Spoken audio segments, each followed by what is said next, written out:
kailangan ba o sa madali ng pagpili ba na gagawa ka ng mga high school extracurricular activities o basta mo nilang siyang pipiliin kasi sabi mo, dito na lang ako sasali. Gusto kong sumayaw. Paano kung ayaw pa rin ang pagsayaw sa'yo? Parang galit mo sa career. Hindi porke yung gusto mo maging doktor, eh, alam mo naman sa sarili mo hindi ka para doon, bakit yun ang pipiliin mo? Diba? What is the best career in the world? Maging tatay. Actually, best answer yan. Ang galing. Yan yung career na hindi mo kinakailangan pag-aralan sa school kasi matututunan mo yan para buhay.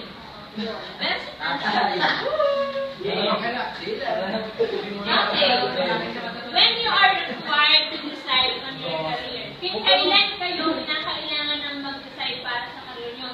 Sa March pa ba? Pag mag-print out na ng form? Na susulat kung anong first choice, second choice, hanggang maging religious choice. Diba? Ngayon, tanongin niyo sa sarili nyo, handa na ba ako pumili kung ano magiging career ko?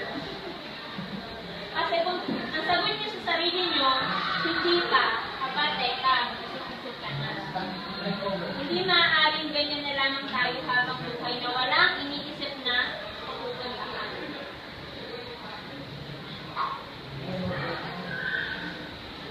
Yan.